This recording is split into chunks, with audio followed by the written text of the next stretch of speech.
जय श्री कृष्ण, जय श्री राम। राजा दशरथ ने जैसे ही अपने मन की इच्छा को उन ऋषियों के सामने प्रस्तुत किया, तो उन ऋषियों के मुख से राजा दशरथ के लिए क्या वचन निकले, उसका वर्णन वाल्मीकि आज के श्लोक में करते हुए कहते हैं, तथा साधु इति तद्वाक्यम ब्राह्मणा प्रत्यपूजयन विशेषता प्रमुखा सर्वे पार्थिवस्य मुखे रीतम।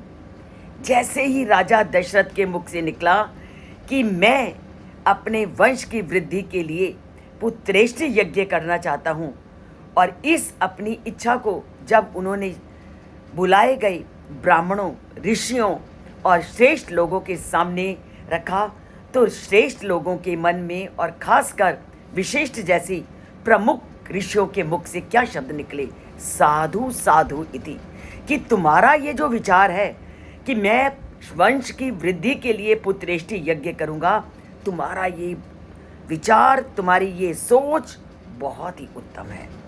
और इस वाक्य को केवल महर्षि वशिष्ठ ने ही नहीं बोला, अपितु जिन जिन लोगों को सुमंत्र ने राज्यसभा में निमंत्रित किया था, सभी लोगों ने राजा की इस इच्छा को सही कहा कि तुम्हें अब अपने वंश की वृद्धि के लिए इस यज्ञ को करना चाहिए। तो इस श्लोक में राजा दशरथ की पुत्र प्राप्ति की तीव्र अभिलाषा व्यक्त हुई है। संतान न होने के कारण वो क्यों चिंतित रहते थे, अपनी इस चिंता को उन्होंने श्रेष्ठ ऋषियों मुनियों के सामने रखा, और मुनियों ने, श्रेष्ठ ऋषियों ने उनकी इस इच्छा की सराहना की। क्योंकि कोई भी श्रेष्ठ कार्य तभी पूर्ण होता है जब हम किसी भी नियम या किसी भी यज्ञ इत्यादि का विधान करते हैं। जब हमारी कोई भी मनोकामना पूर्ण नहीं हो रही होती, तो क्या करते हैं, उसका पूरा का पूरा उदाहरण स्वरूप वर्णन हमें आज के श्लोक से मिल जाता है कि जब हमारी कोई इच्छा अधूरी रह जाती है या हमारी कोई इच्छा पूर्ण नहीं होती, तो हम अनेक प्रकार की मन्नतें मांगते हैं कि परमात्मा हम ये करेंगे, परमात्मा हम ये करेंगे अगर मेरी इच्छा को पूर्ण कर दो। वही सामान्य मानव है राजा दशरथ, तो उन्होंने जब देखा कि मेरा वंश की वृद्धि नहीं हो रही, तो उन्होंने भी अपनी इस इच्छा को पूर्ण करने के लिए महान यज्ञ को करने का निर्णय किया।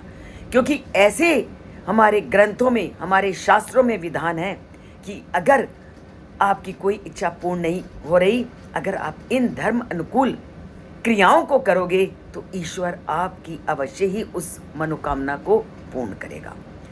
आप आस्था रखिए, विश्वास कीजिए, भक्ति के रास्ते को अपनाइए, फिर देखिए उनके सामने आप इच्छाओं को रख करके रखिए, तो देखो आपकी इच्छाएं कैसे पूर्ण नहीं हो सकती।